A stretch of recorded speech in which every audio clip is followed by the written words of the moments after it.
Estoy encantada de tener ahora a mi lado a Catalina Catalina Stuber, que es la directora de Moms for Liberty. ¿Qué es Moms for Liberty? Moms for Liberty es una organización sin ánimo de lucro que está por todo el país, en 48 estados, y lo que hacemos es defender los derechos de los padres a todo nivel de gobierno. ¿Qué quiere decir esto? Los niños están a cargo enteramente de los padres, no de un político, no de una idea de algún gobierno, sino simplemente somos nosotros los que tenemos este derecho fundamental de dirigir la crianza de nuestros hijos a nivel de la salud, a nivel de educación, a nivel moral, y no cualquier otra ideología que sea impulsada por medio del gobierno o por medio de otra persona. ¿Qué tan importante es eso en este momento, sobre todo cuando se ha desbordado el tema de la violencia y del odio en las calles? Es muy buena pregunta, porque esta violencia y este odio que se está viendo en este momento es resultado de todas esas ideologías y de esas narrativas de odio que se están impulsando hacia un grupo específico de personas, en este caso los conservadores. Siempre han dicho que si tú eres cristiano, que si tú crees en la familia, que si tú crees en el hombre y en la mujer, básicamente tú tienes odio. Y yo pienso que es lo normal, lo natural. 20 años atrás jamás te hubieran cuestionado de esto. Y desafortunadamente esta guerra cultural que estamos viviendo es un resultado de algo que han impulsado élites que nadie eligió y que en este momento están tomando influencia no solamente en toda la juventud, en los estudiantes, pero a nivel de entretenimiento, a nivel de todos los pilares de nuestro país. Así que estamos rodeados de estos globalistas, izquierdistas radicales, que lo único que hacen es dividir, sembrar violencia y justamente destruir lo más valioso que tiene esta sociedad, que es la familia. Simplemente cuando nosotros los conservadores estamos defendiendo lo fundamental, que es un hombre, una mujer que tienen unos hijos, que los están educando bajo unos valores morales, que simplemente están defendiendo esta sociedad, entonces básicamente siempre estamos siendo atacados. Claro, hay estadísticas con respecto a qué sucede con esos niños que han sido educados en esas familias diferentes. Sí, si te das cuenta, cuando un niño crece con su papá y su mamá, nadie es perfecto, ¿verdad? No hay familia perfecta, todo lo contrario, como decía Charlie Kirk, entre más imperfectos, más perfecta es la familia. Pero las estadísticas muestran, sobre todo en la raza afroamericana, como la mayoría que han crecido sin padres resultan más. O sea, es más del 70% que están en las cárceles, que terminan en las cárceles, que terminan siendo educados por la calle, porque el niño siempre va a buscar esa figura paterna, y cuando no la encuentra en el hogar, la va a encontrar en la calle o la va a encontrar en el entretenimiento, en un rapero, en lo que él se sienta identificado en ese momento de vacío.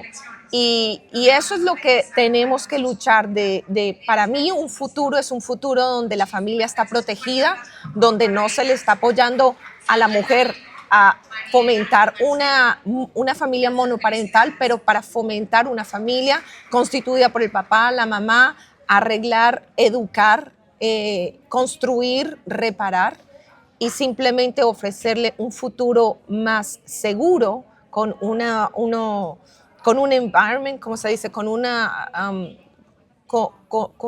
environment, no sé bien la palabra, más sano para el niño. Claro, con un ambiente más sano. Sí, gracias. Con un ambiente más sano. Gracias. Mira, anoche estaba en una conversación, en una reunión familiar, y alguien dice, no, eso se resuelve con el tema de la prohibición de armas. Y entonces yo le decía, no, porque igual las personas van a conseguir armas en cualquier lugar.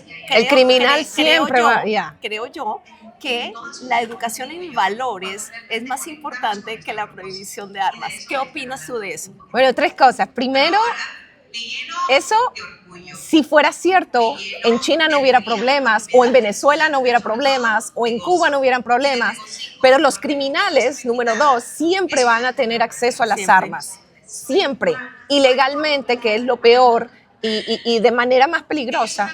Y bueno, número 3, si tú te vas para atrás en la historia, en los colegios se enseñaba a disparar a los niños, se les educaba a la casa, a defenderse. Bueno, era parte de la cultura americana y por eso que aquí, justamente en las ciudades donde más, en los estados donde más se protege la segunda enmienda, como Texas, como Florida, hay menos criminalidad. En ciudades como New York, donde se prohíben las armas, es donde más criminalidad hay.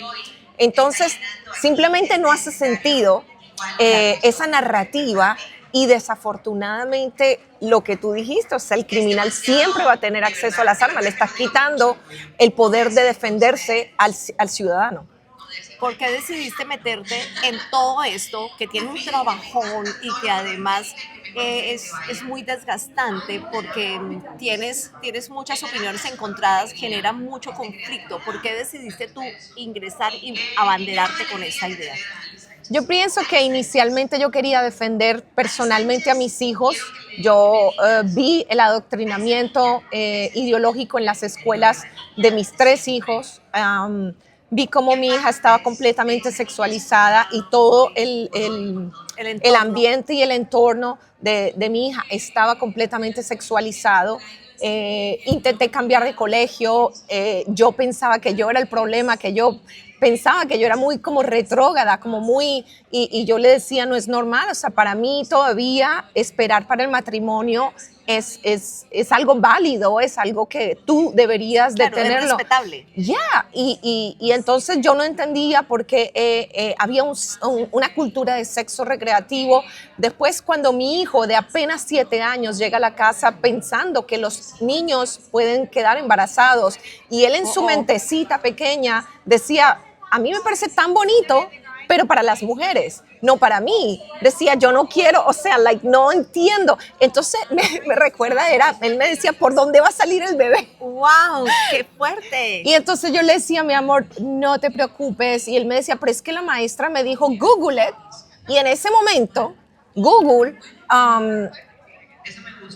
hacía como que sí, los hombres pueden tener bebés. Era bastante complicado tener conversaciones tan complejas con mis hijos, sobre todo cuando tú tenías referencias con tanta credibilidad como Google, como Siri, como claro, que son las referencias como de tu los maestra, ahora, porque tú le dices a tu hijo, párale bolas a la maestra. Bueno, en colombiano se dice, párale bolas a la maestra, quiere decir, escucha a la maestra, presta la atención a la maestra, y después que la propia maestra te esté mintiendo en contra de tus valores familiares, para una mente tan pequeña y tan inmadura, es una contradicción brutal que ellos no logran entender.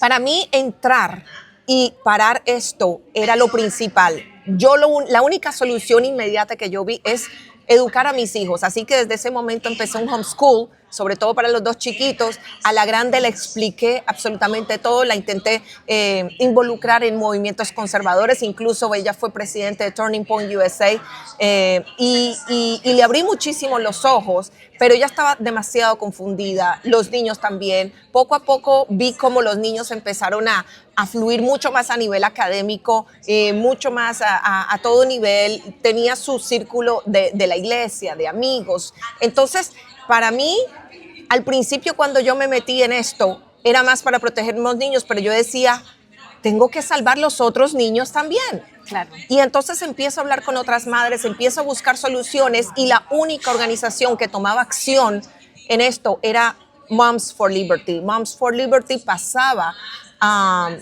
leyes protegiendo los derechos parentales. Al mismo tiempo, trabajando con el gobernador DeSantis, logramos pasar leyes como para proteger los deportes femeninos, porque veíamos cómo incluso los hombres que se vestían, disfrazaban de mujer, se hacían pasar como mujer para ganar todos estos títulos y oportunidades de las mujeres. Terminamos siendo la única organización demandando la administración de Biden por el título 9, ganamos el injunction, y justamente para mí era muy importante llevar a la acción, ir a la acción, pasar leyes que protegían los derechos de las mujeres, que protegían los derechos fundamentales del niño, de que no se pueda transicionar a otro sexo cuando sea menor de edad. Dale la oportunidad al niño de ser niño, de crecer sano y que después en la edad adulta decida qué quiere hacer con su cuerpo o qué quiere hacer. So, era muy importante y tuvo como mi movimiento nació hacia una respuesta de no solo lo que yo estaba viviendo, pero lo que yo estaba viviendo, muchas madres lo estaban viviendo. Así que era como una respuesta para todo el mundo y al final salimos adelante. Es muy fuerte, tomó mucha fuerza el movimiento y estamos dando respuesta a lo que está pasando. Pues Catalina, un placer haber conversado contigo. Nos podemos quedar aquí todo el día porque este es un tema que es muy profundo, que es muy importante para volver a nuestros valores, para volver a nuestras raíces familiares. Y te felicito por la labor bonita que estás haciendo. Gracias por haber aceptado la invitación a estar con nosotros hoy aquí. Gracias, muchísimas gracias.